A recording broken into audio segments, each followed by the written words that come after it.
dina mun ni ala y'o d'a ma n'o ye silamɛya dina ye a y'o sariyaw kɔrɔta sariyatɔw sanfɛ ni ka ciden yɛrɛ mantonw kɛ mantonw la manton samanti ye kisi ani nɛɛma an b'a ɲini ka k'a kan cogoya mun na an b'a ɲini ka k'a ka so dunkew kan o cogoya kelen na a n'a ka sahaba sanumaw ani maa mun mana cogo la ni baara ɲuman kɛli fo ka taa se alikiyama jɔ don ma an b'a la deli ala k'an sɔrɔ ɲumankɛlaw cɛ la o tɛmɛnen kɔ ka bɔ yen an bɛ nabaga bɛɛ lajɛlen fo ani maa mun b'a la n'o de bɛna ɲɛ jɔ Sunna TV sabanan la k'a ni lajɛ an bɛ bɛɛ lajɛlen fo ni alisilamɛya folikan ye k'alaw taala deli ala ka bɛnseman di an ma fɔta nin kɛtaw la kuma minnu n'an bɛ n'a fɔ ala k'a kɛ kuma ye kuma minnu n'a bɛ nafa kɛ alisilamɛw ye ala k'a kɛ kuma ye kuma minnu ni barika bɛ don a la a fɔbaga n'a mɛnbagaw bɛɛ bolo o la an bɛ tɛmɛ ni kumaw ye insha Allah. balima lajɛlikɛlaw an'aw minnu bɛ kɛnɛ kan an bɛ kuma di ma filanan min ma o ka foli se jama ma o y'an karamɔgɔ Sheikh Abdallah Maɲame Koyita. Sheikh Koyita, assalamu alaikum wa rahmatullah.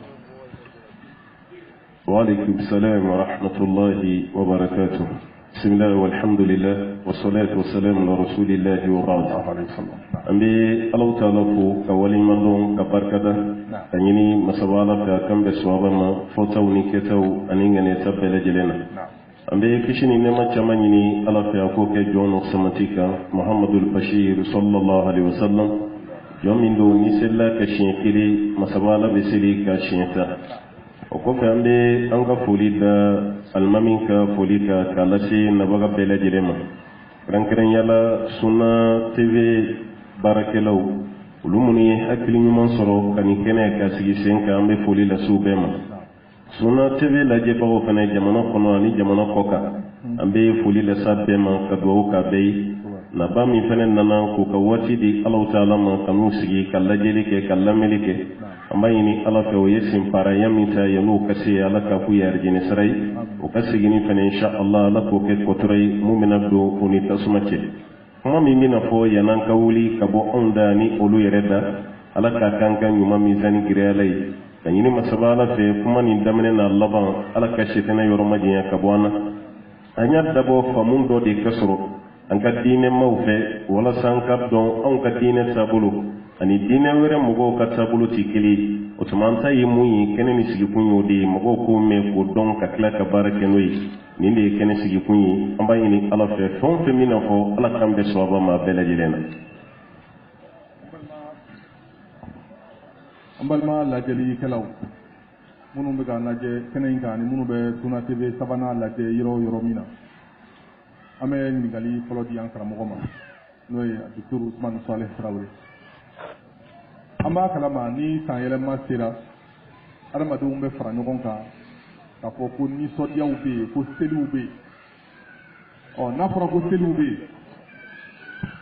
silamɛya yɛrɛ hukumu kɔnɔna na seli yɛrɛ ye mun ye silamɛya bɛ seli faamu cogo di silamɛya bɛ seli ye cogo di n'o ye fɛti ye n'an k'o ma ko al-Eid an b'a ɲini an karamɔgɔ fɛ a k'o walawala an lajɛ jamaw ye. ala k'an bɛn sababa ma. Amin ya Rabbi. Alisilamɛya bɛ seli lajɛ k'a fɔ ko nusɔndiya don nusɔndiya mun b'a la ne a dɛnna don dɔ la don mun n'a bɛ taa ka segin san kɔnɔ siɲɛ kelen walima siɲɛ damadɔ a don in bɛ kɛ don ye don mun n'a bonyalen don a tigiw fɛ a tɛ ta ten a yɛrɛ kun fɛ f'a ka sɔrɔ sababu dɔ bɛ a la sababu mun bɛ a la o sababu bɛ se ka kɛ diinako sababu ye i n'a fɔ sababu bɛ se ka kɛ sababu wɛrɛ ye cogoya mun na mun tɛ diinako sababu ye nka silamɛya ka yeli ye mun ye ka ɲɛsin a ma o y'a ye mun bɛ tali kɛ diinako bondakun na o de kama larabukan na a bɛ fɔ ko al-Eidu Eidu kɔrɔ ye k'a fɔ ko ɲagadon o Eidu in ni arabukan lajɛ a kumaden nalen nɔ ka bɔ aada yaudu iidan wa awdan a kɔsegila a bɛ kɔsegili kɔsegifɛn kumaden talen nɔ ka bɔ o de la munna selidon welela k'a fɔ ko fɛn mun bɛ taa ka segin n y'a fɔ n ka kuma kɔnɔna la k'a fɔ seli ye fɛn mun n'a bɛ taa ka segin ma san kɔnɔ siɲɛ kelen walima san kɔnɔ siɲɛ damadɔ a da dɔnnen don walima san kɔnɔ a bɛ caya ni siɲɛ damadɔ yɛrɛ ye nga fɛn tɛ k'i b'a fɔ ko kuma bɛɛ an b'a la nin de bɛ wele k'a fɔ ko seli. O seliko mun filɛ nin a bɛ jate silamɛya kɔnɔ k'a fɔ ko sariya dɔ don ala ɲini sira dɔ don ka d'a kan don tɛ bonya tɛ gansan don tɛ bonya tɛ f'a k'a sɔrɔ kun dɔ bɛ a bonyali la. O de kama n'i y'an ka selincinin ta k'a lajɛ an bɛ tilali mun kɛ sunkalo la selincinin bɛ tugu a la selincinin bonya tala ka bɔ sunkalo bonya de la. Ni tilala ka seliba fana ta k'o lajɛ seliba bɛ kɛ hiji kɔnɔna la o la hiji bonya o dala seliba kan o kama fana kɛra selidon ye. A b'o cogoya kelen de la seli tɛ kɛ f'a k'a sɔrɔ kun bɛ a la kun mun b'a la n'o ye diina ko ye sariya b'o jate k'a fɔ ko o ye ala ko de ye. O kama alakira sallallahu alaihi wasallam i n'a fɔ kuma nata dɔ bɛ n'o jira an na cogoya mun na kira sela madina a y'a sɔrɔ an madinakaw tun bɛ don dɔ bonya. Anasi y'o langali an ye ko don dɔ tun bɛ madinakaw bolo ko madinakaw tun bɛ kulonkɛ kɛ o don in kɔnɔna la ko donba don n'a lasulu talen no ka bɔ jahiliya alabato sira dɔ kan ko alakira ko ma sallallahu alaihi wasallam a ye nin don in to yen ala y'a falen a ye don fila wɛrɛ la mun hɛrɛ ka bon ka tɛmɛ o don kelen in kan. O la o b'a jira k'a fɔ o don mun n'a tun bɛ yen n'a falenna dɔ wɛrɛ la don dɔ mun tun ye don bonyalen ye. Don o don mun ne mɔgɔ b'a suganti san kɔnɔ ka kɛrɛnkɛrɛnya ka bonya dɔ d'a kan n'o bonya in bɛ kɛ k'a fɔ k'i b'i yɛrɛ masurunya ala la o bonya in bɛ kɛ k'i ka diina taabolo dɔ don silamɛya bɛ nin jate k'a fɔ ko selidon don. O la seliko silamɛya diina kɔnɔna la diina dɔ don seliko silamɛya diina kɔnɔna la dusukunnasiri dɔ don seliko silamɛya diina kɔnɔna la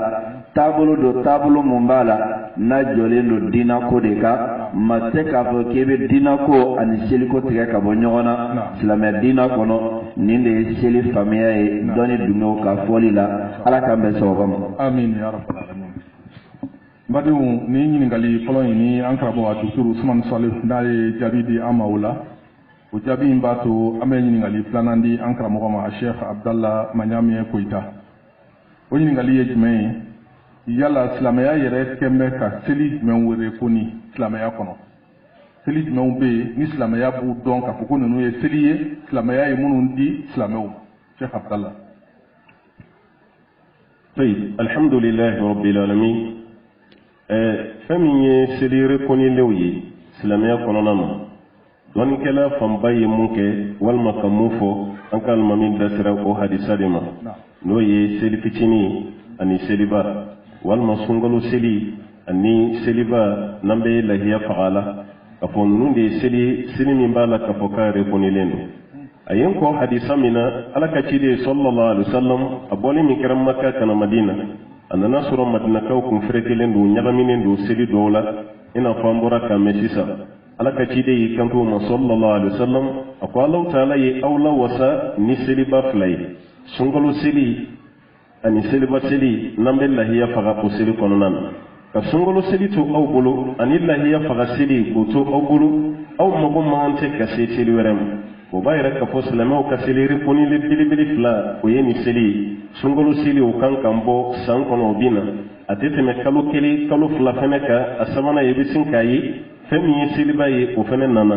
dumuniw bɛ k'a la ɲɔgɔnfɔw bɛ k'a la duwawu bɛ kɛ ɲɔgɔn ye fini ɲumanw fɛnɛ bɛ don ka bɛn ni a ye ninnu ye seli ye seli min b'a la k'a fɔ k'o la kodɔnnen don kosɛbɛ an ka diinɛ kɔnɔ kɛrɛnkɛrɛnyala ala ka ciden yɛrɛ da sira ma sallallahu alaihi wasallam nka dɔnnikɛlaw y'a ye o don wɛrɛw bɛ yen minnu fana bɛ se ka fara a kan hali n'o sɔrɔ olu giriya tɛ nin giriya bɔ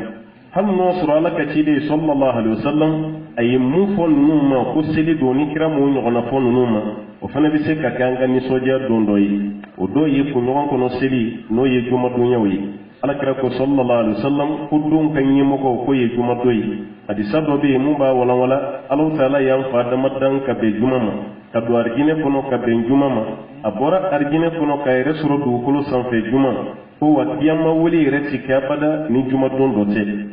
o tuma o jumadon o ni don tɔw kun tɛ kelen ye sahabaw yɛrɛ bolo ala ka ciden yɛrɛ fana bolo sallallahu alaihi wasallam o fana y'an ka donba dɔ ye o y'an ka nisɔndiya dɔ ye saba wɛrɛ bɛ yen ka fara nin kan n'a bɛ f'a ma ko ayyamu tashrik hadisa bɛ ala ka ciden ko sallallahu alaihi wasallam a ko ayyamu tashrik ayyamu aklin wa shurb ko don min togo ko ayamu tashiriki no de folo mogo kun be sogo tigɛ ka da fara kalaman sanfɛ ni sogo kun ji be sama ka kɛ sogo jalan ye seliba kɔfɛ tile 3 ala kira ko don min fɛnɛ filɛ ko ye dumuni dɔ ye o ye mini dɔ ye nisɔndiya don fɛnɛ don o de kama sariya la a ti bɛn ayamu tashiriki ni mɔgɔ ka o don sɔn ka da ka seli don a ti bɛn ma ka sun nin don 3 fɛnɛ seliba kɔfɛ o fɛnɛ tɛ sun don ye fo n'a kɛra damu mutamatiw tigi ye an bɛ bɔ ni hiji yan cogo min ka taa hiji kɛ maka n'an bɔra madina k'an kunda maka ka n'an ye umra kɛ an bɛ namu bila an kunsigi tigɛlen kɔfɛ o kɔfɛ seliba kalo tile 8 ka tila ka namu ta kokura ka bɔ maka k'an kunda mina kan o tuma an ye fini bilali min kɛ ka tila k'a ta o furancɛ kɔnɔna na o de kan ka saga faga wajibiya an kan ni e ma saga sɔrɔ k'a faga i bɛ tile 3 sun maka n'i seginna ka n'i ka dugu la i bɛ 7 sun n'i ye 3 fara 7 kan o ye 10 ye nka ni maa min ma se ka saga faga tile 3 min n'i b'o sun maka ni tile 3 min filɛ n'a fɔra kan kana sun a la o tigilama bɛ se k'o tile 3 sun dɔɔnikɛlaw ka kumakan na mɛ n'o kɔni tɛ a ti bɛn i ka sun nin don na k'o fana ye nisɔndiya don ye nka n'i ye kuma bɛɛ lajɛlen fara ɲɔgɔn kan halisa a bɛɛ bɛ don hadisa fɔlɔ de kɔnɔ seli min n'a rekɔnilen don an bolo n'an kan ka woso n'a ye an kan k'an kunkɔrɔ ta n'a ye o ye sunkalo kɔfɛ seli ani hiji bɛ ban k'an to seli min kɔnɔ n'o de ye seliba ye n'an bɛ lahiya faga la ani o seli o tuma na seli rekɔnilen baw silamɛya kɔnɔ o ye nin seli ninnu de ye an b'a ɲini ala fɛ ala kan bɛ sababa ma ka tila ka faamuya di an ma. ayiwa ni o tɛmɛna ka bɔ yen o ɲininkali kelen in b'a to an bɛ ɲininkali wɛrɛ di an karamɔgɔ ma alimamu wa sheikh usman salih tarawele an karamɔgɔ sheikh abdallah ale bɔra ka seliw fɔ an ɲɛna silamɛya bɛ seli minnu rekoni o tuma seli wɛrɛ minnu bɛ yen ni silamɛya tɛ u rekoni silamɛya tɛ jɛn n'a ye silamɛw ka a denw ta k'u kɛ seli ye o tuma silamɛya yɛrɛ ka position ye jumɛn ye o seli ninnu ka ko la silamɛw bolo. ala k'an bɛn sababa ma don mun n'a bɛ wele k'a fɔ ko selidon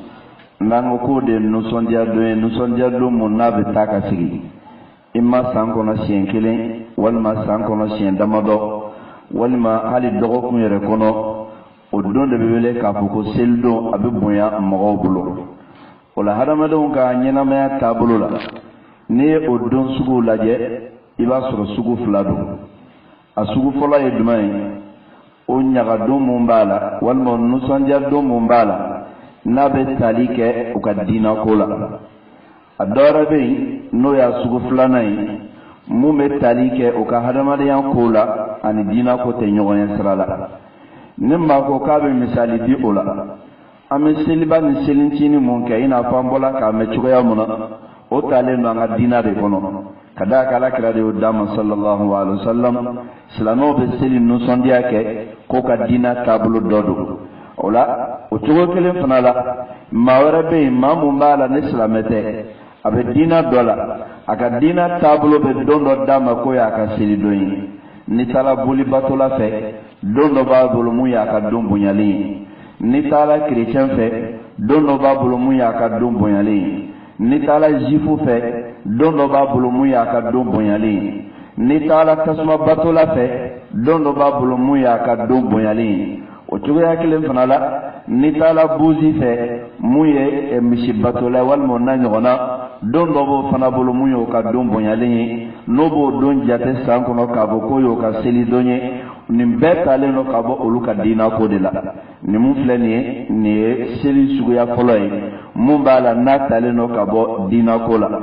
a sugu 2nan ye jumɛn ye mun talen don ka bɔ hadamadenya ani laada walima ani ko wɛrɛ la ko mun ni diina tɛ ɲɔgɔn ye sira la n'i ko k'i bɛ misaliya di o la an ka jamana ka indépendance ta don o don ye donba ye nka n'i y'a lajɛ ani ala ko tɛ ɲɔgɔn ye sira la ani diina ko tɛ ɲɔgɔn ye sira la nka laadala ko ani hadamadenw ka tɔbiya de y'a to a kɛla o cogoya kelen fana na don dɔ bɛ a bɛ fɔ don ma ko nin ye baarakɛlaw ka don ye 1er mai o ye baarakɛlaw ka don ye ko fête de travail baarakɛla bɛɛ lajɛlen kan ka nisɔndiya kɛ o don na n'i y'o fana ta k'o lajɛ i b'a ye o ni diina ko tɛ ɲɔgɔn ye sira la o bɛ cogoya mun na a ɲɔgɔnna wɛrɛw caman bɛ yen ten nin mun filɛ nin de ye seliw suguya ye fɔlɔ n'a sugu dɔnna silamɛya ka jɔyɔrɔ ye mun ye ka ɲɛsin sugu mun ma o fana bɛ dɔn ka fara o kan fɔlɔ seli mun bɛ yen donbaw mun bɛ yen ne a taalen don ko diina ko don ne silamɛya ko don fɛn fɔlɔ mun ɲinilen don alisilamɛ bolo o de ye a kana foyi k'a la f'a ka dalilu sɔrɔ a la o de kama dɔnnikɛlaw b'a fɔ ko al-aslu fil aadati wa fil muamalati al-ibaha wal aslu fil ibadati at-tahrim ko lasulu ye mun ye laadala kow la ani mɔgɔ ni ɲɔgɔn cɛ baara ɲɔgɔnya la mun ni ala ko tɛ ɲɔgɔn ye sira la o ye ko ladagalen don nka mun ye alabato ko ye k'i b'a kɛ k'i yɛrɛ masurunya ala la ka nin don in bonya k'i yɛrɛ masurunya ala la ka nin don in kɛ donba ye k'i yɛrɛ masurunya ala la fo dalilu ka sɔrɔ la nɔ tɛ i k'o ta tɛ i yɛrɛ ma o ye haramu ye o kɔrɔ de ye n'i ko k'i b'a bonya silamɛya de tɔgɔ la a haramuyalen don i k'a bonya fo dalilu de ka sɔrɔ mun b'a fɔ ko ala kɛra ko nin don in ka bonya sallallahu alaihi wa sallam ne kɛra ma don dɔ fɔ k'an kan ka nin don bonya alikuranna m'a fɔ an ye alakira m'a fɔ an ye sallallahu alaihi wa sallam n'an y'o don ta k'a fɔ k'an b'a bonya silamɛya tɔgɔ la an k'a dɔn k'a fɔ an ye bida baara o y'a ye n'a kɛla silamɛya tɔgɔ la ko ala ko de bɛ kɛ a kɔnɔna la o la donba tali o bɛ bɔ ala ka diina de kɔnɔna la ne dalilu ye alakira ye mun d'a ma sallallahu alaihi wa sallam ani ala ye mun fɔ an ye alikuranna kɔnɔna la n'a y'a sɔrɔ k'a fɔ silamɛya dun ka don bonya ta tɛ fo diina wɛrɛ maaw dɔ ka don bonya ta don silamɛya jɔyɔrɔ ye mun ye o fana la o de ye k'a tɛ bɛn silamɛw ka o da don o ko la fɛn o fɛn mun b'a la ko diina wɛrɛ maaw ka diina ko don bonyalen don san kɔnɔ a taalen don o bolo ka suganti k'o ka san seli dɔ don silamɛya jɔyɔrɔ ye mun ye ka ɲɛsin diina wɛrɛ maaw ka ko ma o de ye k'a fɔ silamɛya taare koni ko selidon bɛ yen silamɛya taare koni ko donba wɛrɛ bɛ yen mun jɔlen don diina ko kan ka tɛmɛ alakira ye don fila mun d'a ma sallallahu alaihi wa sallam nin ye mun taalen don diina bondakun na selidon mun b'a la n'a taalen don hadamadenw ka hadamadenya o ka laada an'o ka baara ɲɔgɔnya o de ye a sababu ye silamɛya ka jɔyɔrɔ ye mun ye ka ɲɛsin o ma o ye k'a lajɛ a tala kun mun kama n'o y'a kɛli sababu ye ɲala o ni diina ko bɛ ɲɔgɔn ɲɛ sira la wa ɲala diina tana b'o ko kɔnɔ wa n'a yela ko diina tana b'a ko kɔnɔ a bɛ fɔ ko wa ko o fana teri ko ni silamɛya la nka n'a yela ko diina tana t'a kɔnɔ maaw ka laada don tɛ dɔrɔn laada dun tɛ silamɛya fɔnkɔ ɲɔgɔnya a bɛ fɔ ko an bɛ tɛmɛ nin yɔrɔ la an bɛ taa filanan lajɛ filanan ye jumɛn ye o y'a kɛ donba ye o bɛ mun de k'a kɔnɔna la an y'a sɔrɔ o bɛ fɛn mun k'a kɔnɔna la o ye haramu ye dɔn de bɛ k'a kɔnɔ walima tɛgɛrɛ de bɛ k'a kɔnɔna la dulɔ de bɛ min a kɔnɔ walima ni jɛnɛya de bɛ k'a kɔnɔna la k'a sɔrɔ a sababu yɛrɛ ka ɲi nka fɛn mun bɛ k'a kɔnɔna la o fɛn o ye haramu ye o sababu la a bɛ haramuya ka da o kan nka n'a y'a sɔrɔ k'a fɔ fɛn mun bɛ k'a kɔnɔna la o tɛ haramu ye o la an b'a fɔ sababu tɛ haramu ye fɛn mun bɛ k'a kɔnɔ fana tɛ haramu ye o lahalaya in na ala ko tɛ a b'a tigi bolo n'a bɛnn'a ma cogo min na sariya t'a jalaki n'an ko an bɛ misaliya di o la don mun bɛ yen n'o ye premier mai ye n'a bɛ fɔ ko fête des travailleurs baarakɛlaw ka nisɔndiya don o don in n'i y'a lasulu ta k'a lajɛ maa dɔw n tɔɲɔlen don baara ɲɔgɔnya kɔnɔ o muruti la o ka muruti in sababu la o bɛ hakɛ mun nɔfɛ o hakɛ seginna k'a d'o ma k'o sabato ka baara kɔnɔ o don de taara k'a fɔ ko o don ye baarakɛlaw ka nisɔndiya don ye n'i y'a sababu lajɛ a sababu tɛ sababu ye mun bɛ silamɛya fɔnkɔ ɲɔgɔnya kelen ni tilara ka bɔ o la fɛn mun bɛ k'a kɔnɔna la ala belebele ye jumɛn ye baarakɛlaw tɛ baarakɛ dɔw ka to so o tagabaliya baarayɔrɔ la ka to so o tɛ fɛn mun na haramuyalen don a dɔw la ni fɛn wɛrɛ kɛra fo ni mun ka baara ye mun ye n'o bɔra k'a ka baara jira kɛnɛ ka maaw k'a ye n'i y'o fana lajɛ fo ni baara in kɛra haramu ye n'o tɛ baara jirali kɛnɛ k'o balilen tɛ o la sababu sariya t'a a tanna o kɔfɛ fɛn mun bɛ k'a kɔnɔna la sariya t'o fana bali o la an b'a fɔ k'o ye laadala ko ye o b'a tigi bolo i n'a fɔ fête de l'indépendance ɲɔgɔn na o ko maa dɔw tun b'a la ka aw mara olu maaw bɔra ka mara d'aw yɛrɛ ma ayo don ta ko ka ka don bonyalen ye a bonyalen taw bolo bato ko kama ka ba yɛrɛ masurunya ala la nga aba yɛrɛ hakili jigi ko an bɔra bolo dɔ kɔnɔ nin don ɲɔgɔn dɔ la ka hakili jigi kɛ o la nusɔndiya bɛ kɛ a la ne haramun tɛ nusɔndiya fɛn kɔnɔna la sababu mun filɛ nin o tɛ sababu balilen ye ka d'a kan fɛn mun b'a la ne laadala ko don fɛn mun b'a la ne mɔgɔ ni ɲɔgɔn cɛ baara ɲɔgɔnya ko don silamɛya sariya b'o jate k'a fɔ ko o ladagalen do ye fo ne fɛn sɔrɔla kɔnɔ mun ye fɛn haramuyalen ye o la an b'a fɔ kuma kuntala surunya bolo ma seliko silamɛya b'a lajɛ cogo fila la a lajɛ cogo fɔlɔ ye jumɛn ye yala a bɛ ka kɛ diina ko de kama wa ne silamɛya ko don silamɛya diina ko don o tɛ bɛn fo dalilu ka sɔrɔ la ka bɔ alakira yɔrɔ sallallahu alaihi wa sallam kelen n'a y'a sɔrɔ k'a fɔ silamɛya diina dun ka ko tɛ diina wɛrɛ ka ko don silamɛya tɛ o rekoni k'o sabati a yɛrɛ bolo ne seli bɛ ka kɛ diina ko tɛ nka laadala ko don maaw ka adamadenya taabolo dɔ don an b'a lajɛ laada mun ko don yala o laada in lasulu bɛnnen don sariya la wa n'an y'a ye k'a fɔ k'a lasulu bɛnnen don o la a don bɛ kɛ nisɔndiya don in ɲaga don don mun de bɛ k'a kɔnɔna la yala o fana bɛnnen don wa an y'a ye k'a fɔ k'o fana bɛnnen don an b'a fɔ wa basi t'a la nka n'an y'a sɔrɔ laada in lasulu o bɛnnen tɛ sariya la fɛn mun bɛna jɔ a kan o fana tɛ ɲɛ walima an y'a sɔrɔ a lasulu bɛnnen don nka laada in a ye seli mun di maaw ma o bɛ nisɔndiya mun k'a kɔnɔna la o nisɔndiya in tɛ nisɔndiya ye mun bɛnnen don sariya la an b'a fɔ ko a fana kɛli tɛ bɛn o cogoya kelen na nin de ye silamɛya ka jɔyɔrɔ ye ka ɲɛsin seliw ma ala ka faamuko ɲuman nɔgɔya an bɛɛ lajɛlen ye. An balimaw aw minnu bɛ ka an lajɛ ani minnu bɛ kɛnɛ kan aw bɛ Suna TV sabanan de kan diinɛ ɲininkali kɛrɛnkɛrɛnnen don min ɲɛsinnen bɛ silamɛw b'u yɛrɛ ye lahalaya minnu kɔnɔ san yɛlɛma wagatiw la ka se ka kunnafoni di maaw ma. An bɛ ɲininkali tɛngu maa min na sisan o y'an karamɔgɔ ye Sheikh Abdallah Koyita. An bɛ ɲininkali min tɛngu ale la o de ye anw ka jamana ani silamɛ jamana caman lajarabilen bɛ ni don fila ye an bɛ don minnu ta k'a fɔ k'olu ye seliw ye an fɛ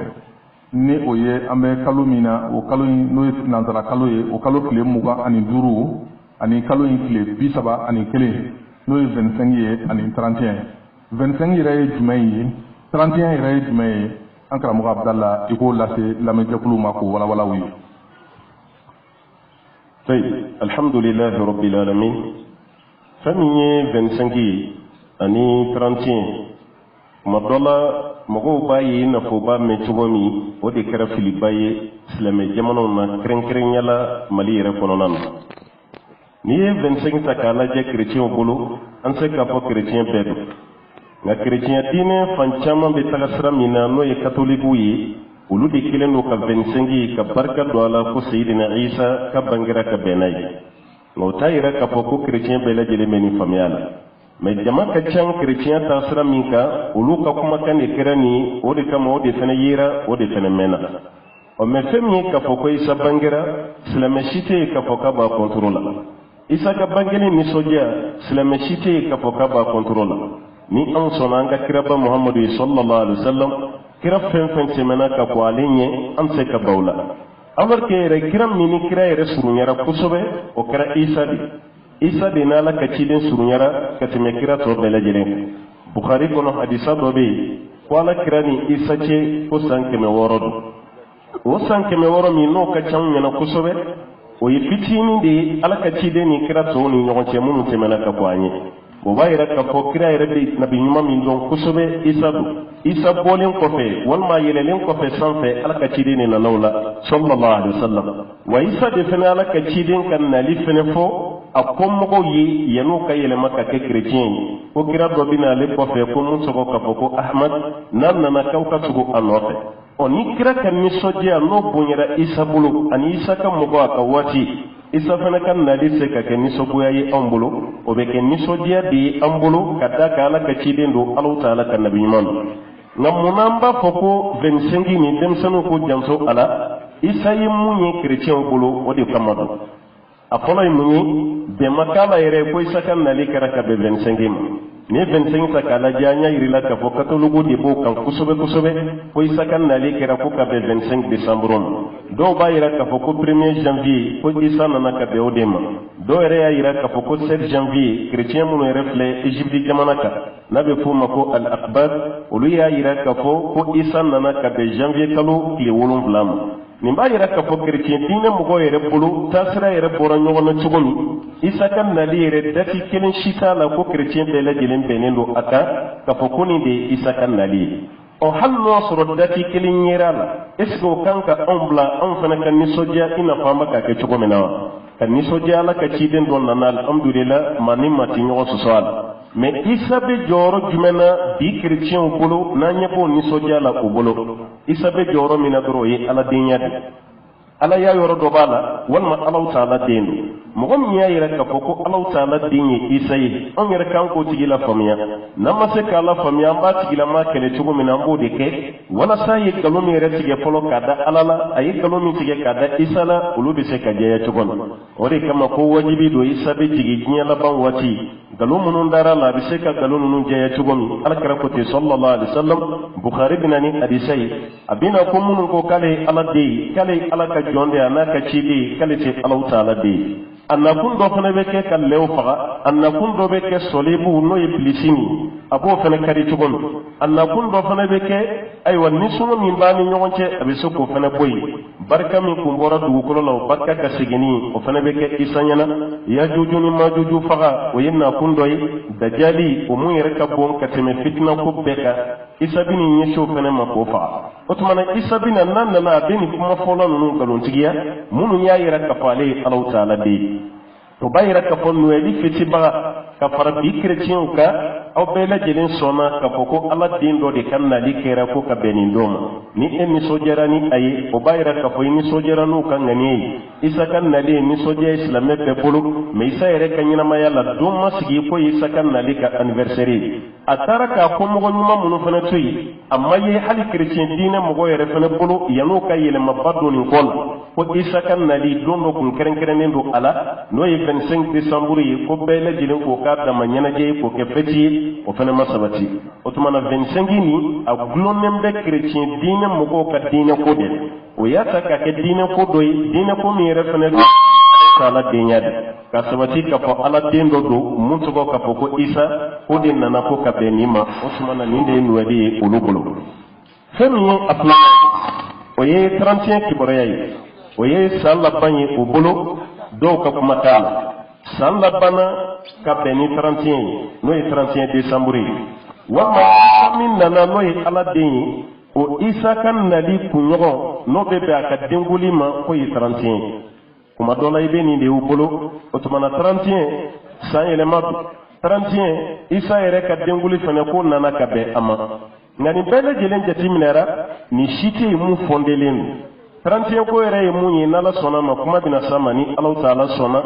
ni ye mogo do ere de ka politique doron ko ta ko don o ka dine ko no ka tabulo la nambele jelen ba tigi to do no e Saint Sylvestre ale ere ka anniversaire de bena 30e a bangera ka be 31 ka ke 33e papuye ka be 31 fenema ale bena Romeo ka aywa empereur mima no yo ka masakei ne Constantin le premier ano flaka benka o de fleka 31 ko ni ka jagoya mugo kuna chama baka jitimine ko dine do ka soro dine te ni nunu ka barakele de dorota ka yele makka bilay hali shemi mbe fagala she fagani u ka jobatodi akilla ali chrétien munu be nu convertira ka islamai o be wajulu munu ke ibe kungolo do yo bolo ka foko 31 kungolo o 31 kungolo muni awati ire la o kumbe jomi batu o bo kungolo de ira ko nyeda flabala sami be kana anye kilimbu ko yi sami temera kanye doni fene boyi o 31 kungolo ko ni yere fanga soro wati mina o yinu ka wati o kumbe mu fene ke ka joni son o ye shedi kumbe faga joni na 31 sheko yere damera ni chokode jomi mbu bulu nu kumba so kumbe shedi fagala no Saint Sylvestre an Constantin le premier o ka jokpato bagam faga kunye shedi o bayira ka falo shefagal lasili abela jere ye jobatori o tumana 31 chrétien bolo nindo wa chrétien be refanete kataka ulu ere kataribu ni dona kono ibado ka fo fana bembe nentala o mayira ka fo ko san ele madu ni ma flow ka wati san kalo ere kunye kalo tande fla ere punte ore kama ni décembre la je o koro de kotana décembre be tande ira novembre be konontone ira octobre ere o be sheginde ira ina fa septembre be sete ere fana ira chugumno e kulo wulu vlanai o tumana ni bele jilen jeti bolu de bolo olu de flata ka faraka ka kalo tande fly kuma la sununyala 31 ni nuweli chrétien ka dine ko dodu ambe di watimina ni dine ko dundo Allah taala ya nyamara muna ko fonko nyoya olu ya mene ka ke dine yi an kana ka dine yi o ya mene ka ke sili an ga sili folen flanyana o ya mene ka ke misoje ka ke nyana je an ka nyana je donte an ga sili dondi an ka nyana je doyi nunu ka nyana je doni an ka nyana je donti kele olu yere ma ben femina an nana o ke antai o yere ma so femini an nana ko ke antai o ba ali karamo munun be ko baga 31 ko koromadu amba ko yo kasigi o kata archive laje 31 ko ere nana tugo meno ko do yano ko dafala ko isa kan nalidu isa ka sanyele madu isa te fendo nina amma ke isa nyana isa yele len ko fedi ni ko nunu be laje na nabla o tumano ka dina fendo silame kan ko yoro majanya ka bo ala ni majuru min sorala itino baraji soro amba yini masabala fa ala ka famiyadi amma ambalma Suna TV sabana lajɛbagaw ana minnu hadarilen bɛ kɛnɛ kan an bɛ ɲininkali min di an karamɔgɔ ma Dr Usmanu Saleh o de ye ni seli fila min fɔlen filɛ nin ye n'o ye 25 ye ani 31 laseli jumɛn yɛrɛ bɛ ko in na wa tariku jumɛn yɛrɛ fɛnɛ b'a la a bɛ se ka min fɔ lajɛbagaw an'an lamɛnbagaw ye. Ala k'an bɛn sababa ma n y'a fɔ n ka kuma dɔ kɔnɔna la n ko alisilamɛya diinɛ bɛ seli lajɛ a lasulu ani a sababu de fɛ an karamɔgɔ Koyita Ala k'a n'a sara hɛrɛ la a bɔla ka fɛn fɔ an ye sisan an bɛɛ lajɛlen ye hakili y'an sɔn fɛn dɔ la n'o de ye k'a fɔ ko nin seli in ko kerecɛn diinɛ yɛrɛ taabolo tɛ a dɔ la nin mɛn ko fɔlɔ o bɛ sɔn ka kɛ nin maa dɔw fɛ ka d'a kan bɛɛ lajɛlen y'a jate k'a fɔ kerecɛnw ka seli don nin tɛ kuma ye kuma mun b'a la ne kuma kura don ne maa mun ye sɛbɛnni fɛnw lajɛ i b'a sɔrɔ nin sɛbɛnni jɛlen don kosɛbɛ fɔlɔ an bɛ ɲininkali kɛ gafe jumɛn de bɛ kerecɛn diinɛ maaw bolo n'o bɛ baara kɛ ni o gafe in ye o ye o ka bibulu de ye o bibulu mun filɛ nin ye évangile b'a kɔnɔna la n'i ye olu kɔnɔna ta k'a lajɛ Isa ka bangeli kibaru mun n'o fɔlen don a kɔnɔ o de ye k'a fɔ ko Isa bangela waati mun na a kɛla tilemafɛ wagati de la n'o o ye seyifu ye wagati mun na ne bagangɛlaw tun bɛ bɔ n'u ka baganw ye kɔfɛ yɔrɔ jan walasa ka se ka taga balo sɔrɔ u ka baganw ye o de fɔlen don a kɔnɔna la ni dun y'a lajɛ Isa bangela jamana mun kan n'o de ye Falasini jamana ye seyifu waati o tɛ kɛ janvier wagati la décembre ka don janvier kɔnɔna la o wagati ye olu ka nɛnɛ wagati de ye nɛnɛ juguya wagati don nka fɔla k'a bangela tilemanfɛla de la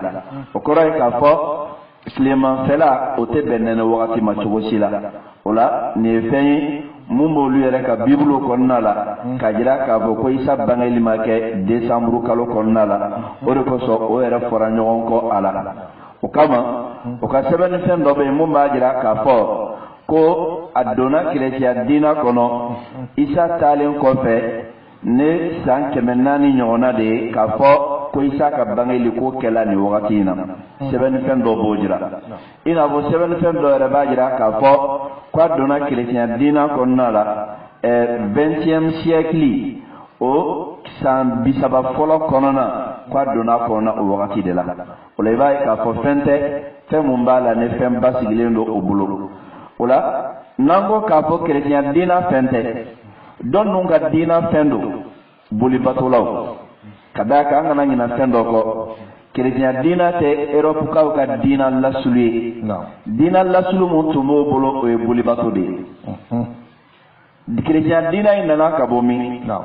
Isa alayhi salam a tun bɛ Falasini jamana de kan n'i ye Sami jamanaw ta k'a lajɛ Liban Syrie o jamana ninnu olu ni Europe ka surun ɲɔgɔn na chrétien dina bola yende ka Europe la soro chrétien dina bola ka yella soro ya soro romain mun do tume mun tablo de ka o tume boli bato de ka o boli bato mun tumo bolo korole no yo ka josoni o greki ni latin mun nabo kibariya me olu tume jo bato de ka folo olu ka jo bato sirafe don do tumo bolo mun yo domba e sankono o do yumboya tun tale no bolo kada munga ko ni ya laje san don chugoya la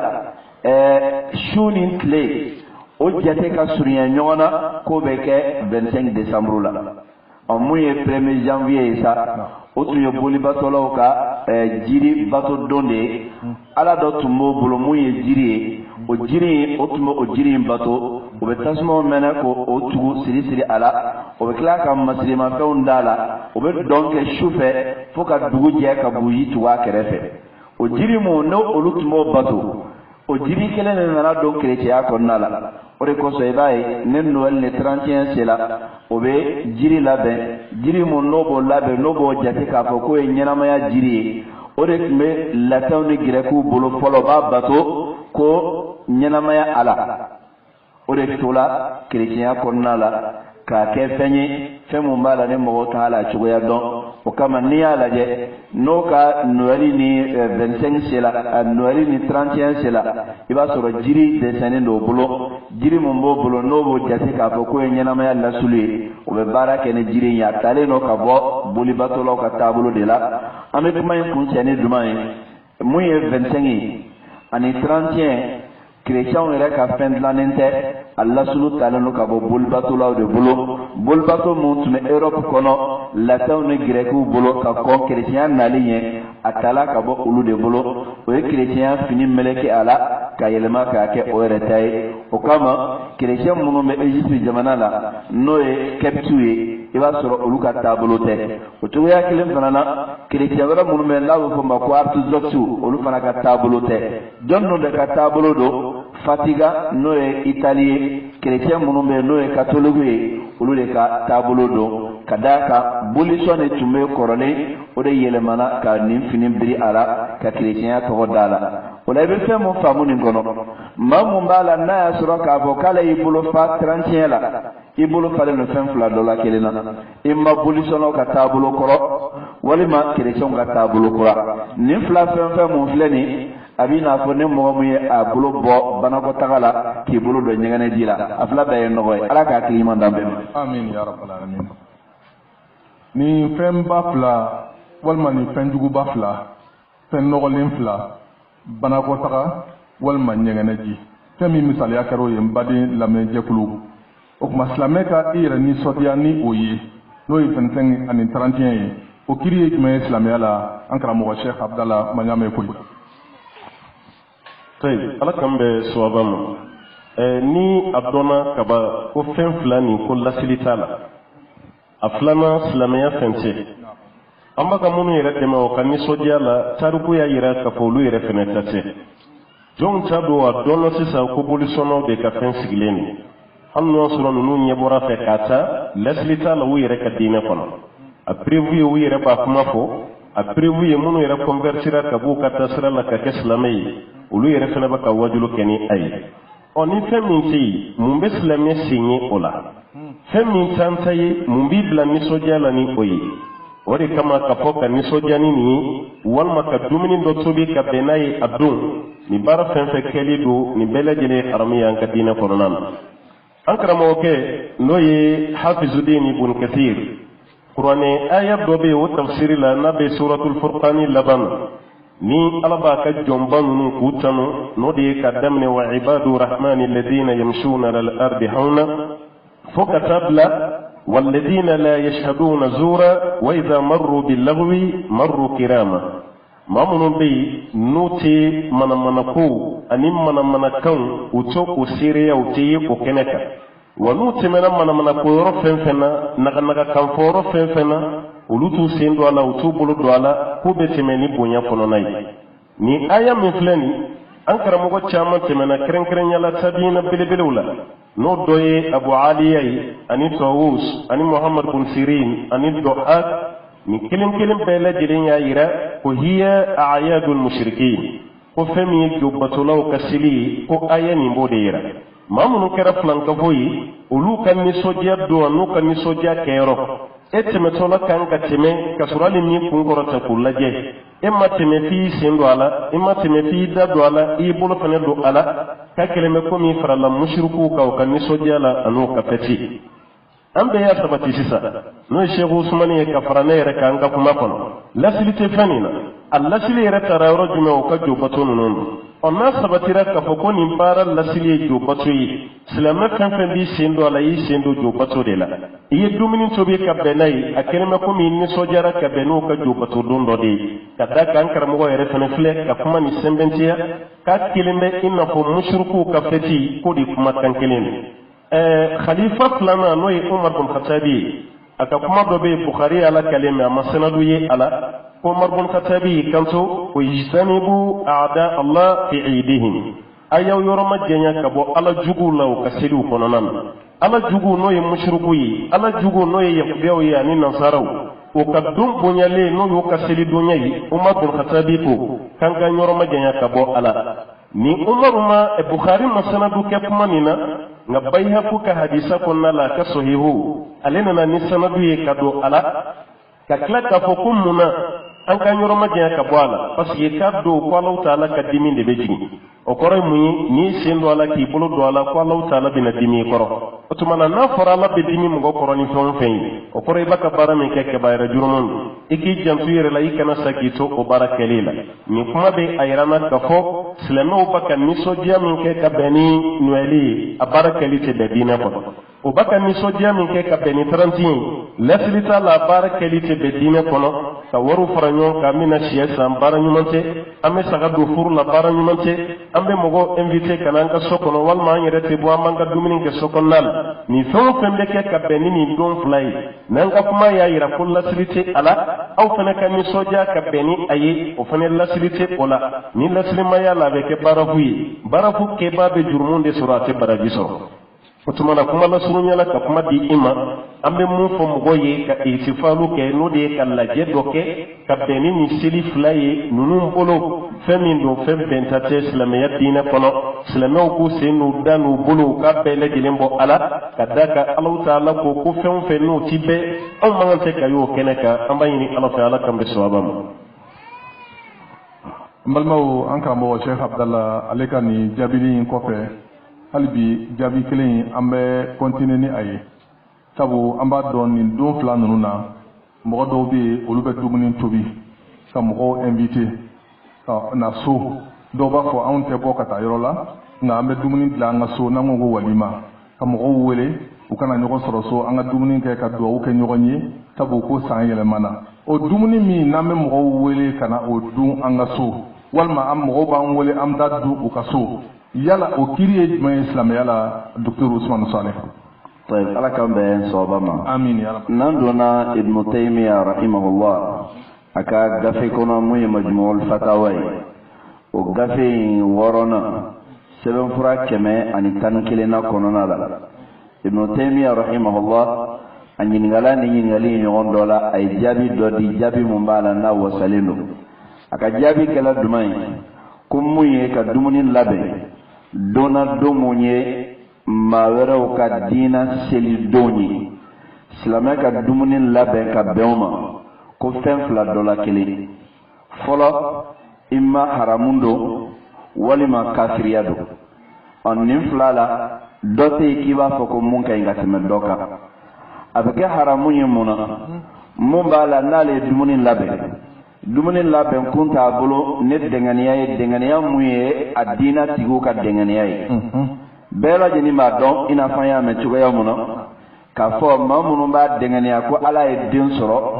olu bolo u ka ala ka den sɔrɔ kɛla nin kalo in tile 25 la kalo bɛ taa s'a kuncɛli ma o ye den sɔrɔli dɔgɔkun ye n'o dɔw ko den bolo kola o don de la o kama 31 kɛla o bolo donba ye maa mun bɛ yen ne ni dɛŋaniya b'a yɔrɔ ne e mun fana dala o la k'a fɔ ko Isa fana bangela nin de la isa ye ala den ye wa o dɔgɔkun kan ka bɛn nin ma o sababu la e fana ye dumuni labɛn ka invitation kɛ i ko i tɛ taa église la nka e bɛ invitation kɛ k'i ka maaw wele ka na k'o la nisɔndiya n'a y'a sɔrɔ dɛngɛniya mun b'a kɛbagaw kɔnɔ n'o ɲɔgɔn b'i fana bolo i kafiriya la nin ye Ibnu Taymiya ka kuma fankelen ye nka n'a y'a sɔrɔ olu ka dɛngɛniya ɲɔgɔn tɛ i bolo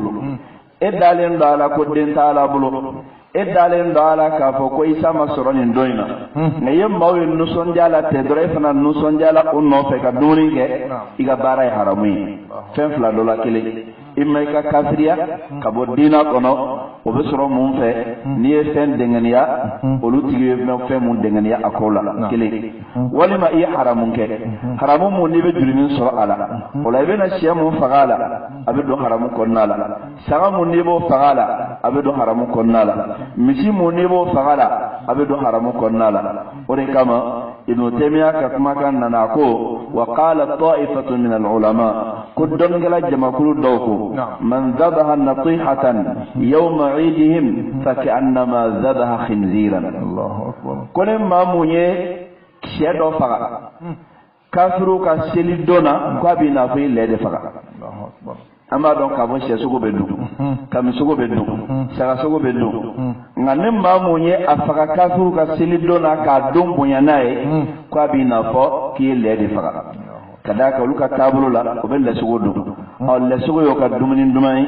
o kama ne mun fana y'o ladege i fana y'o ta ɲɔgɔnna kɛ an bɛɛ b'a dɔn k'a fɔ lɛ sogo dunni haramuyalen don an ka diina kɔnɔ o la fɛn mun bɛ yen n'a bɛ kɛrɛnkɛrɛnya k'a kantigɛ 31 don na f'a ka dun a la o dumuni fana kɛli haramuyalen don i bɛ bɔ ni jaabi mun ye nin na o de ye k'a fɔ a tɛ bɛn alisilamɛ ye cogo si la i ka hali i ka sokɔnɔ dumuni yɛlɛma i n'a fɔ Ibnu Taymiya yɛrɛ y'a fɔ cogoya min na k'i ka dumuni yɛlɛma i ka taabolo ye mun ye k'o yɛlɛma i donfini k'o yɛlɛma i ka sokɔnɔna cogoya k'o yɛlɛma ko ka d'a kan ko 31 don walima 25 don ko nin bɛɛ lajɛlen de ye kiti kelen a bɛɛ lajɛlen de ye haramu ye a kɛbaga bɛ fɛn fila ni ɲɔgɔn cɛ i ma kafiriya walima haramu a bɛ jurumin sɔrɔ a kɛli la a mana kɛ ko fɛn o fɛn mun ye ko a dɔgɔyalen kɔni ye k'a fɔ k'a ye haramu baara a bɛ jurumin sɔrɔ mun na n'o tɛ a bɛ se ka bɔ diina kɔnɔ de ala ka hakili ɲuman di an bɛɛ lajɛlen ma. Amin ya rabbal alamin. Ni o bɔra yen an bɛ ɲininkali min di an karamɔgɔ Sheikh Abdallah ma o de ye nin wagati fila ninnu mana se silamɛ dɔw bɛ yen olu b'a fɔ k'anw ye nin kuma in mɛn anw sen tɛ foyi la nka i b'a ye i b'a sɔrɔ olu jɛɲɔgɔn dɔw ye kerecɛnw ye u bɛ to ka SMS ci u ma walima u mana ɲɔgɔn ye u da ni da la u bɛ ɲɔgɔn fo ka ɲɔgɔn tare k'a fɔ ko san yɛlɛmana walima silamɛw dama an bɛ SMS ci ɲɔgɔn ma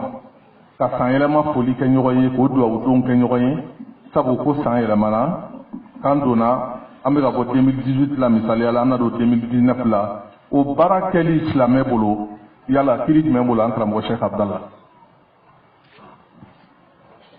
Ala kan bɛ sababa ma alimami ye karamɔgɔ min tɔgɔ fɔ n'o de ye Sheikh l'Islam Ibn Taymiya ne de ye o ka kalandenkɛ tɔgɔ fɔ n'o ye Ibn Qayyim al-Jawziyya a ka kalandenkɛ ye nin jaabi a fana ka kumakan dɔ la kitabu kɔnɔ mun tɔgɔ ko ahkam ahli zimma maa minnu bɛ yen k'a fɔ k'an'u tɛ taasira kelen na i n'a fɔ yahudiw ni nasaraw olu ka kiiri a y'o kɛrɛnkɛrɛn k'o kɛ kitabu ye o kitabu kɔnɔna la a ye nin ɲininkali jaabi a kɔnɔ a ko ni mɔgɔ fɛn fɛn nisɔndiyara ni ninnu ka don ye n'o de ye 31 ni noɛli don ye ka nisɔndiya foli las'u ma n'o de ye tahaniya ye ala ka san wɛrɛ yira an na ayiwa aw ni ca ni baraji ala ka kɛnɛya di an ma ala ka nin k'an ye k'a tigilama ka foli kɔrɔ bɛ mun yira silamɛya la k'a kelen bɛ komi nisɔndiyara n'u ka sujuru ye u ka kura ye u b'u ten dali min kɛ duguma u ka kura ye n'o de ye pilisini ye k'a bonya a kelen bɛ komi i b'u k'o fo aw ka sujuru kɛcogo ye n diya aw ka kura ye aw ni ce sujuru ɲana walima u bɛ lɛsugu min kan k'a ɲini a don lɛsugu dun nin kɛcogo diyar'i ye i b'a ka foli las'u ma aw ka lɛsugu duncogo ɲana u ye gulɔ min fɛnɛ min i b'u k'u barikada o ka gulɔ min na hali jɛnɛya min bɛ k'a su fɛ a kelen bɛ komi i b'u k'u fo k'u tanu k'u waleɲuman dɔn aw ka sɔrɔ jɛnɛya kɛcogo a ɲana a gulɔ min kɛcogo ɲana aw ka lɛsogo duncogo ɲana aw ye kura bonyali min kɛ nin ɲana fɛn o fɛn ye baara jugu ye n'a kɛra a don su k'a dugu jɛ n'i ye SMS ci walma mana hali ambe wati mina bi kumaro la carte de vie o de kumbe glan ka blale enveloppe kono ka ciciuma komi telephone ko na chama babola walma ko bayre amana ke foli mina fonfe ni ya ci udon ko kuma mimbe o kuma koro yira o de aw ye bara jugu fonfenke ngani fonfenbe awla anyana ambe awfu aw kan bara jugu kelela o tumana ko fen fla do la keleno ina fa almamin dasirama ni kishira ka bo kafriyama ite kishi ka bo haramum hal no sura foli ni ke kafri iye bara mi koni ka dun ko bi ke mayi mami bara jugu ke idona haramu kono ikan ka Allah taala ya fanyini ko ka bo barama aflana ni allama an karamo ke no ye fawzani mu be nyana ma yalla bi amma yin masabala fa yalla ka shijani kana kalfala afana de la kan yin ga ka darsula yalla bebe no eli do ani 31 do an ka foli la secrétaire ma ina ko ya fo chukomi an teri do wal ma balma do e chrétien am do na nyona fanyo fana ke démocratie ka fanka selula kana ka dema yabna foli ke nga du kono afana ka sel la fana ki musota tige ma ni dew aw kata sura ka du konna la tawna na sambe sambelike kuni yo barake ite kishi ka bo mo wala tuma o koroyi ala kwan kana nyire dambe tigiya ka taga umma ka so ka bara yi kanti kilin ala ka kuma de galon tigiya ko kambe kile ambe be jamana kilin kono ambe kile ambe maleni ambe kile ambe sigi kilina ambe kile ambe kuma ni kangeli otuma na ka dinen fene ni ka dine otuma na femi fuli koyi ko teke bashi yaw ni yoti baka bara mi ke baka cinye de remo ala ko kun kana ke Allah taala de galon tigiya ayaka kuma ni dalluta suratu maida la ayatan duruna wallahu ta'ala ba fo ya ayyuhalladhina amanu la tattakhidhu al-yahuda wan-nasara awliya amma mun ko kawli manera akana yaqdawni nasaru mine ko kaw bi sinyoyi ko kaw ko nyanya na bo mogoy walma ko kaw katirwi kawka ko sande ola ba'duhum awliya'u ba'd ala ko dola kelin ka ko nyana bo baga de doni adola kelin tiri de doni adola kelin ka don ka bo nyogo o de doni o te aw nyesrala wa man yatawallahum minkum mimma min sonati ka kodi o yahdew ma wal ma on nasara iya ki tiri ibe duwa ka ibe fuli la sama ibe ta do ke aye koni ye o bara masna ke doni fa innahu minhum Allah ta'ala ko kabla yakuna fi farala koka alkaraga di sababe sallallahu alaihi wasallam be mufon yorola man tashabbaha bi qaumin fa huwa minhum ma ma yire bon fe nyonya yire la dige min jama kulumi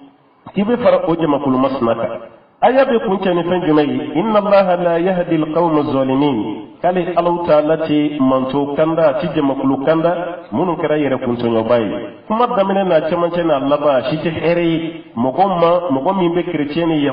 fu 31 ko la kala ka sawere yira ana aw ye bara mi ke sura jarani ala kan ni nyogona chaya iya kene semesiu iya carte de l'enveloppe konon iya téléphone de ci ka foy ka foli de punno hali barake yorol ma won ma bo foli no barkada no tanuni kambo adda ebe doni aya kono ankara mo kay jabi mindi o de ni otumana alisa ambele jelenka hakili sigi kuma were munun be fo kere fela la ko bashi tal wala kere ni yahdiyo ni nasaraw sigira madina ala kira nu sigira ala kira maddu ka foila amma tige du ma ka foila seri shite ko ala kira seru ma ka taga do ko yi an kana fo ambe minan sa kabla minan kono minan min bla kono minan toyi ni kuma min fle ati be anga foli la suma ka serila ati be anga do ko yi nanya ke ibn qayyim al-jawziya ana sheikh fawzani o ye kuma min fo ante bo adola kelena nanya kafriya je ambe bi haramu badi amina biyo kono ala kan kishi kabo aman ka bo fo Sheikh Abdallah akani wala li ko nyumayna ambe ngali min daw ka ambodi ankara mo ma Dr. Usman o nyashi ambalma jako kalawma nini wati usira jako kalamu non ka jako feun ye munun be 25 ni 31 kalaw deme o ka feuna ina fa amba kalama nini wati usira demsanu petatu be bo jamana ko kan kana duma o ka ci ko san ela masira ni jako kalaw sababu te demsan shitse ka bo yere ka ta jamana ko kan ka ta ni ngana nayi o cogo kelen na i b'a ye dɔw bɛ don sɛ feere fana la ko sɛ de bɛ marché a waatiw la u bɛ taa burusi kɔnɔ dugu la ka taa sɛ camanw commandé o tuma ka na n'o ye ka bɛn n'a ye o tuma a kɔni bɛɛ lajɛlen fɛn o fɛn min bɛ don ka ninnu dɛmɛ u ka baaraw la ni mɔgɔ min ka jago kɛra ka bɛn ni o ye sariya la o kiiri ye jumɛn ye طيب على كم بين صوبما آمين يا رب. الله تعالى كو القرآن قلنا لا وتعاونوا على البر والتقوى ولا تعاونوا على الإثم والعدوان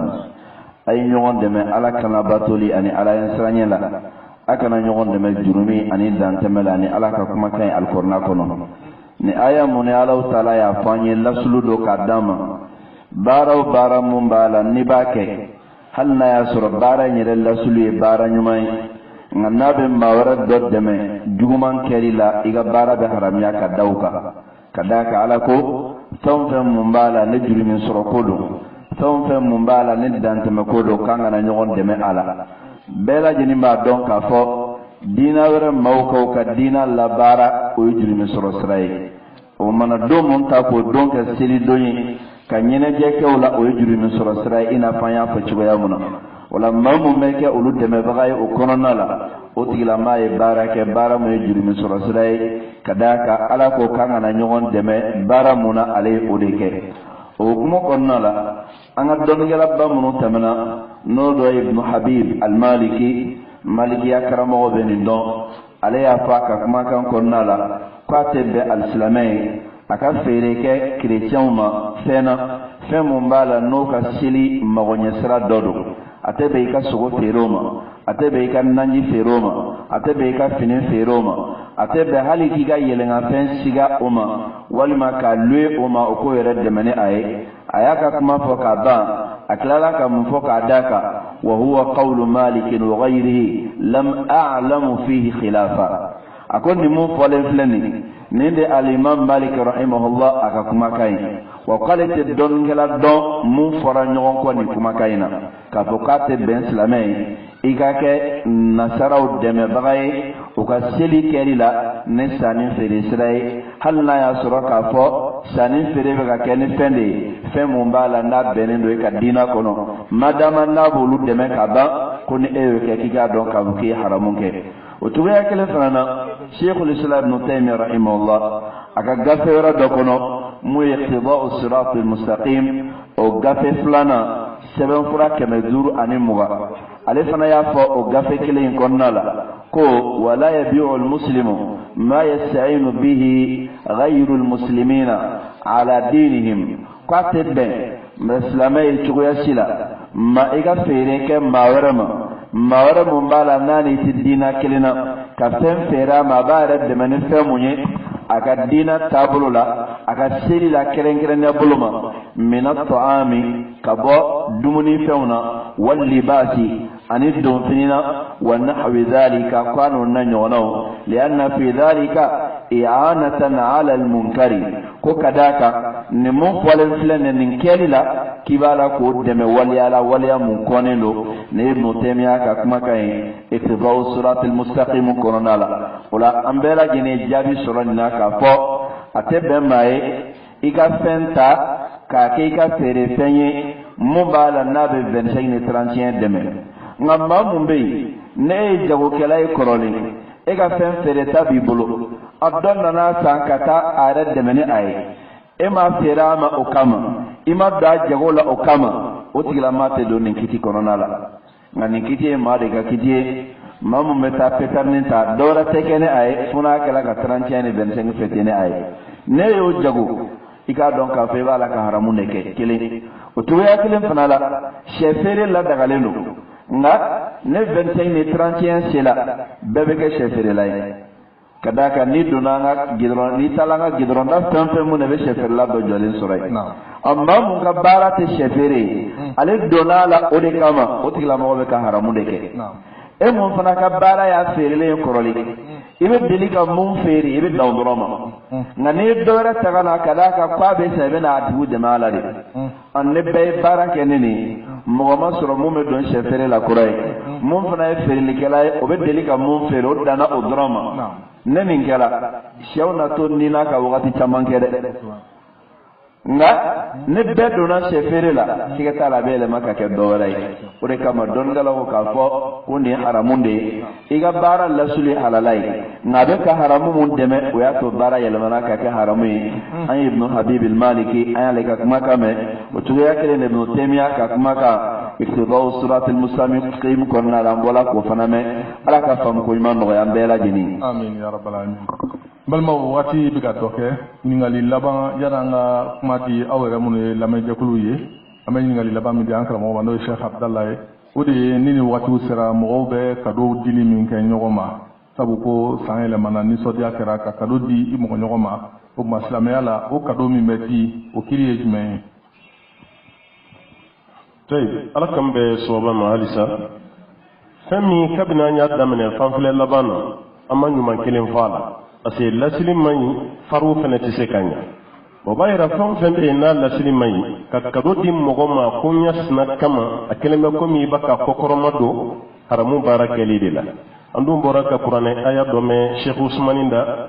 ko Allah ta'ala ko wa ta'awanu 'alal birri wat taqwa wa la ta'awanu 'alal ithmi wal 'udwan namen nyon de men nyuma nya sabatili ani ala nya sranya sabatili de ka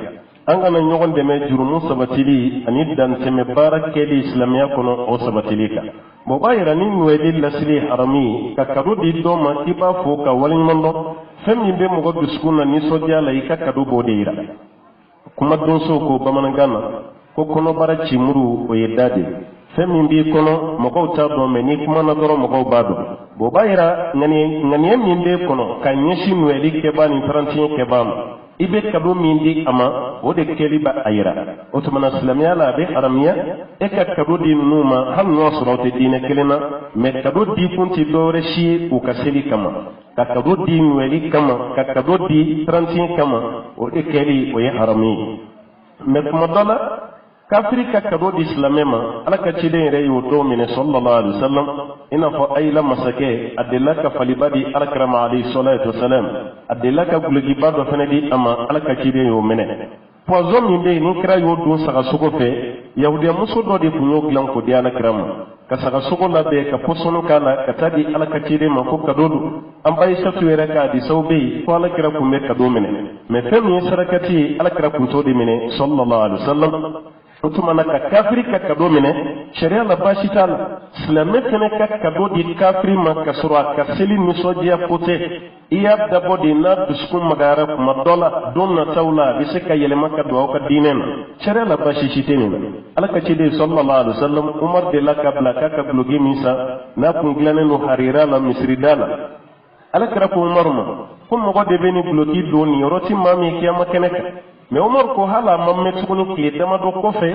o fini sugu tigi kelen temetola baka ka fini fere alakira ko Omar ma kita sama alaka cide ni fo Omar yi Omar ko alakira ma ali salatu wasalam ne de la ka foy kan fini sugu sa e ko mo gode beni do ni yoroti mami bulu ngabiye ko ne fene kanisa alakira ko Omar sallallahu alaihi wasallam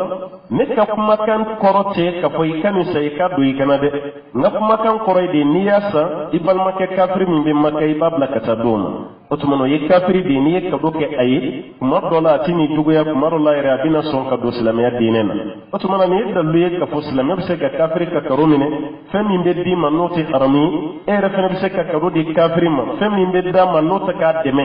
akabara ni kelela ina fambe kuma mi kuna sisa no e 30 ni nwedi ibaka kado min dama rapport fuitani nwelici rapport fuitani 31 bashi shite ola me ibaka kado min dama ni rapport yera min nwelici wal ma 31 ibaka kado min dama o kalibe ke harami o kro hal na no so barake rola e ka silbani ka silfitini afane fendo sankadima femni afane kan nweli ni 31 ikana kado shikai ni yo kaya blay kuna ka faye haramun de ke hali bigi ko ta kadama ko ni yaka karoi ni fana ka bonane ni ni baraka ya de me barala barami kungan ka wole ka bokola o baraka libe ke harami kuma la surunyala nuedi ko ni kama 31 kama ka kado san ka dim mogoma hal no suro yen nuedi ke baye islamete e bo barami ke ye haramun de ke ya tigi de me barala barami bala ni la sulute ala abe jurumu musoro e fene dina o nyogona kilinde soro ambe munyini masabala fa insha Allah taala ni kuma ni famu chogonyuma alakadi ambela jelema kuma mana famu femi mbayira ka famuna ode kabara nyuma tugo ala kabara nyuma keli alaka no ambela jele balma labenin kalawo ana la jebawo ni ngali min kun labenen bambulo ni ngali tan e wati kono antara ko do ko kati karamo ma o kati ka jabidi aka wakati de kama an ye ko ninnu koron ka bɛn nin ma n'o tɛ an b'a dɔn hali min tɛ misiw min yɔrɔ la i b'a dɔn ko i tilen tɛ yen o hukumu kɔnɔna na an y'a kanu aw minnu fana ye aw ka magow bila ka se kɛnɛ kan yan ni wakati ko cogo ta sunjata ye ɲininkali bɛ mɔgɔ o mɔgɔ min bolo bɛɛ ka se ka ɲininkali dɔ kɛ nka wakati tɛna an pɛrimɛti an ka se k'o bɛɛ kɛ an bɛ mɔgɔ fila ta an balakaw fan fɛ mikoro bɛ dɔ bolo yen nɔ ni mɔgɔ min b'a fɛ ka ɲininkali kɛ mikoro bɛ yen nɔ Aïcha mikoro bɛ Aïcha bolo a b'a minɛ ɲininkali fila ɲɔgɔn na a b'o tɛnku karamɔgɔw la an b'a ko teliya dɔɔni komi wakati tɔ man jan kosɛbɛ an balakaw ni ɲininkali min b'aw bolo an bɔra ka kuma walanda min kan thème min kan sisan ɲininkali fɛn o fɛn min b'aw bolo a kun kan kuma donsow ko ten ko mɔgɔ tɛ bɔ dununfɔyɔrɔ la ka taa i yɛrɛ kɔnɔbara fɔ so kɔnɔ o tuma karamɔgɔw sigilen filɛ aw ɲɛkɔrɔ yan fɛn o fɛn min ɲagaminen bɛ aw bolo nin ko in n'a ɲɔgɔnna lahalayaw kun kan yan'aw ka taa aw yɛrɛ bila telefɔni ci la walima ko wɛrɛ la aw y'a question di karamɔgɔ b'aw jaabi yan wa aw ka question di b'a to mɔgɔ caman fana bɛna nafa wɛrɛ sɔrɔ aw b'o fana baraji sɔrɔ mikoro filɛ ni ɲininkali bɛ mɔgɔ min bolo inshallah a b'a teliya dɔɔni wagati bɛ ka an ta an tɛgɛ ma. wa alaikum salam wa rahmatullah. naam bismillah. ne bɛ fɛ ka ɲininkali min kɛ. naam. karamɔgɔw bɛ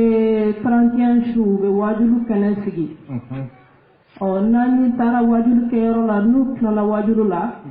après u bɛ bɔ ni sɛw ni dumuniw ye an b'a dun. yalo kiri bɛ cogo jumɛn na ne tun bɛ fɛ ka ɲininkali k'o de kan. inshallah ni baraji a bɛ maa filanan lajɛ ni ɲininkali bɛ min bolo an balakaw ka fan fɛ a bɛ mikoro d'o ma o k'a ka ɲininkali kɛ inshallah. bisimila. ne ka ɲininkali ye min ye. naam. kɛnɛ sigi quoi. ka taa fari la ka sari ne o ka ɲi sariya kɔnɔ. fɔri minnu bɛ sigi san yɛlɛma kama ni ala sɔnna a ma inshallah. ayiwa an karamɔgɔ Dr. Usman an bɛ o ɲininkali fila jaabi an ka so ka taa cɛlakaw fan fɛ ko 31 don su fɛ karamɔgɔ minnu bɛ wajulu kɛnɛw sigi ni wajulu banna ka tila ka dumuni minnu labɛnnen bɛ ka bɔ n'o ye u ka jɛ k'o dun ɲɔgɔn fɛ k'o kiri ye jumɛn ye silamɛya la. ala k'an bɛn sababa ma. amin ya rabbal alamin. o ni maa mun bɛ yen n'ale y'a kɛ cogoya wɛrɛ la a bɛɛ lajɛlen ye kelen ye ka d'a kan walasa bato ka ɲɛ sariya la dɔnnikɛlaw ko fo bato ka sigi fɛn damadɔ kan a fɛn damadɔ dɔ ye jumɛn ye i bɛ bato kɛla kun mun kama a k'a sɔrɔ alakira ye o ɲɔgɔn kɛ o kun kama sallallahu alaihi wa sallam i b'a la ka bato mun yɛrɛ kɛ a k'a sɔrɔ kira ye o ɲɔgɔn kɛ o kun kama o hukumu kɔnɔna la mɔgɔ yɛrɛ bɛ se k'a fɔ ko nin ye atahayulu ala Allah jɔn k'a fɔ k'i bɛ jan da ala ɲɛ ala ko k'i kana mun kɛ i b'a la lanɛgɛ k'o kɛ i n'a fɔ Allahu taala ye suratul araf kɔnɔna la a ye yahudiyaw ka kibaruya mun fɔ ala ko k'o kana jɛgɛ mɔ sibiri don fɛ o ko baasi t'a la o ye baraji da jɛgɛ ɲɛ sibiri don o tile bɛɛ ma jigin nka dimanche fajiri fɛ o bɛ jigin ka taa jɛgɛ mɔ o ye mun minɛ ka bila sibiri don na ka baraji da ɲɛ o bɛ t'o mɔ dimanche sɔgɔmada fɛ o ye nin mun kɛ Allahu taala y'o halaki maa mun fana b'a fɔ k'ale b'a yɛlɛma k'a kɛ dɔwɛrɛ ye ko bɔn n'a ma ye ko silamɛ don bɛ taa dɔnkɛyɔrɔ ni fɛnw na an ka wajulu kɛnɛ sigi o fana b'o ka nisɔndiya kɛ o cogoya la nin bɛɛ dama ka kan ka d'a kan a bɛ ka kɛ kun mun kama madama ni silamɛya ma o kun sabati an b'a fɔ fɛn o fɛn mun bɛ k'a kɔnɔ bɛɛ lajɛlen ye fu de ye tiɲɛ don wajulu ye ko ɲuman ye nka bɛɛ b'a dɔn k'a fɔ ko dumuni kɔni ye fɛn ɲuman ye nka ni maa min ye dumuni kɛ po kɔnɔ ka n'a sigi i kɛrɛfɛ hali ni po kura don a dun man di dɛ o cogo kelen fana don maa min bɛ wajulu kɛ nin ɲɔgɔnna la a tigi ka baara bɛ nin cogoya de la o de kosɔn a tɛ bɛn cogoya si la a tɛ bɛn i ka taa wajulu kɛnɛ kan kelen wa a tɛ bɛn i ka i sen don a wajulu dumuni na diinɛ in tɛ hakilinako ye k'i b'a fɔ ni fɛn mun ɲɛna i bolo i b'o kɛ hakili ɲuman de bɛ mɔgɔ dɔw bila nin kɛli la o bɛ miiri dɔrɔn komi 31 don na an tɛna se ka maaw bali bɔli ma walima an tɛna se ka an denw bali bɔli ma a y'a to an ka fɛn dɔ dilan mun bɛnnen don sariya la o bɛ to so mun kama walima o bɛ taa mun lamɛn n'o tɛ taa tiɲɛnikɛyɔrɔ la diinɛ tɛ kungo fɛ ko ye ala ka kumakan ma se ka mɔgɔ mun dilan adamaden ka fɛɛrɛ foyi tɛ k'aw tigilamɔgɔ dilan ala ka hakili ɲuman di an bɛɛ ma n'o tɛmɛna ka bɔ yen mun ye fɔriko kibaruya ye n'a y'a sɔrɔ fɔri sigilen don ka d'a kan ko kerecɛnw ka 25 n'o ka 31 o bonya de kama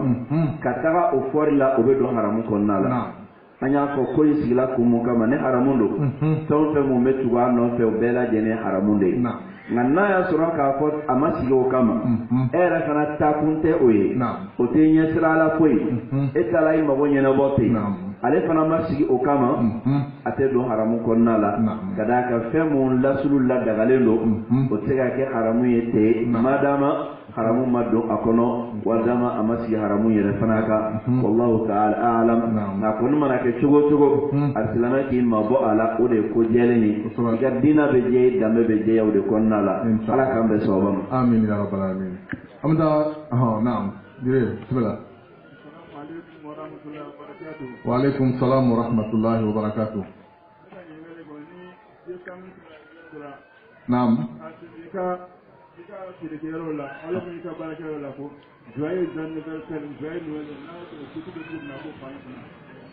Naam.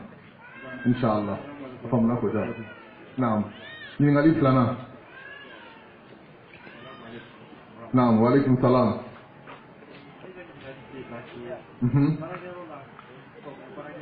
Naam.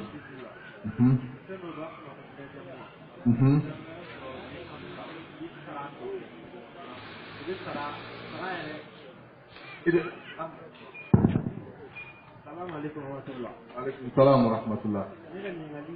ni mun be barake ko be barake rola.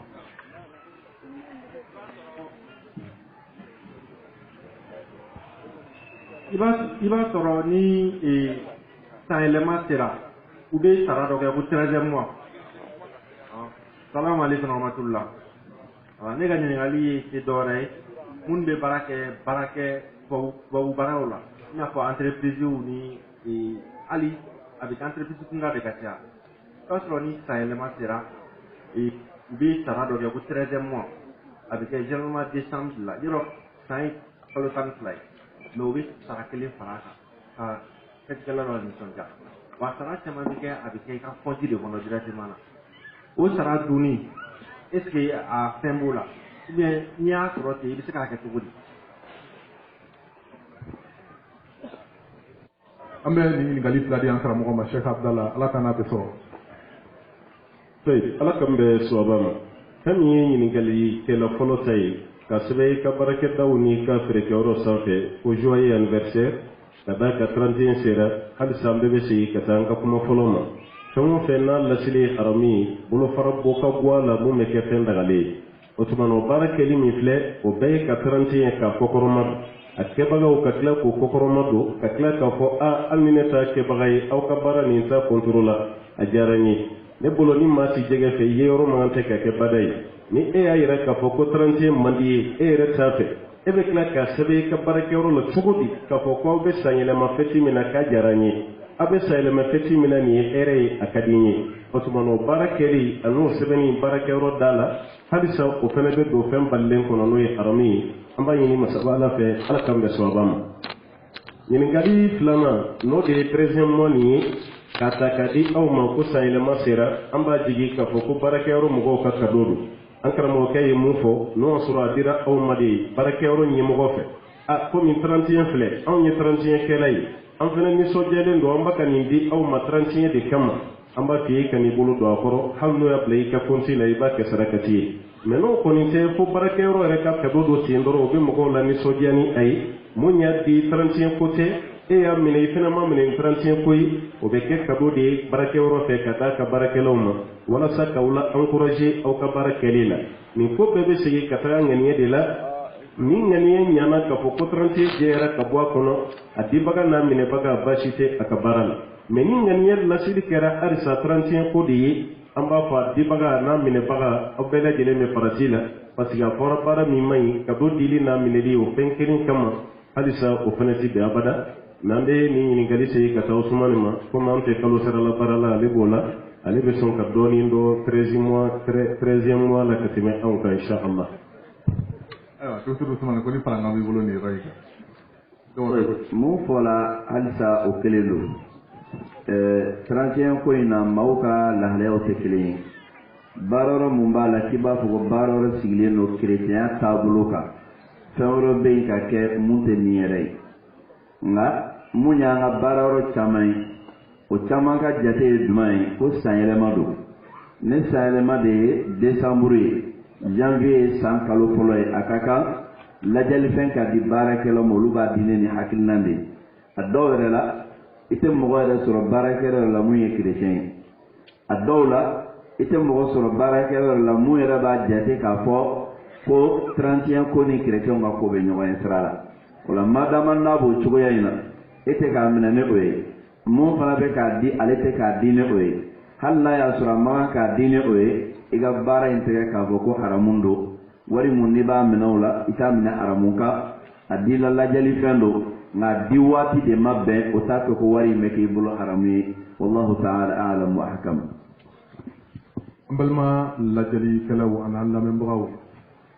nin bɛ dansigi kɛ an ka nin diinɛ kunnafoni di in na kɛnɛ min ni Suna TV sabanan ye a sigi aw ye ka sababu kɛ lahalaya minnu ni an b'an yɛrɛ ye o kɔnɔna na san yɛlɛmaw fɛ silamɛw bɛ se ka Ala ka kiri dɔn a la cogoya min na walasa sitana bɛ ka namasa fara min filɛ an senkɔrɔ an sen kana da kan walasa an kana cɛnɛ an b'a ɲini Ala fɛ u ye nin baaraba min kɛ Ala ka sara d'u ma jannatul firdausi kɔnɔ karamɔgɔ minnu fana y'u ka wagati di an ma kana kunnafoni di an ma an b'a ɲini Alahu Taala fɛ Ala ka n'u di dɔnni nafama la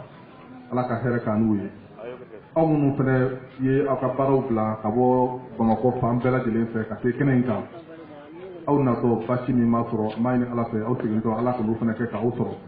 Ala ka nin wagati in sɛbɛn ka fara an ka ɲuman mizanuw kan Suna TV sabanan ka daminɛ a ɲɛmaa la ka taa se baarakɛla kelen kelen bɛɛ ma an ka foli ni waleɲuman dɔn a bɛ se bɛɛ lajɛlen ma an b'a ɲini Alahu subhanahu wa ta'ala fɛ k'an bɛɛ sɔrɔ ma an ka fɔtaw ani an ka kɛtaw la an b'a fɔ Allahumma arina al-haqqa haqqan warzuqna ittiba'a wa arina al-batila batilan warzuqna ijtinaba wa waffiqna lima tuhibbu wa tarda waj'al akhiratana khayran min al-ula اللهم اجعل جمعنا هذا جمعا مرحوما واجعل تفرقنا بعده تفرقا معصوما اللهم لا تجعل فينا ولا منا ولا معنا شقيا ولا محروما سبحانك اللهم وبحمدك نشهد أن لا إله إلا أنت نستغفرك ونتوب إليك سبحان ربك رب العزة عما يصفون وسلام على المرسلين والحمد لله رب العالمين والسلام عليكم ورحمة الله وبركاته.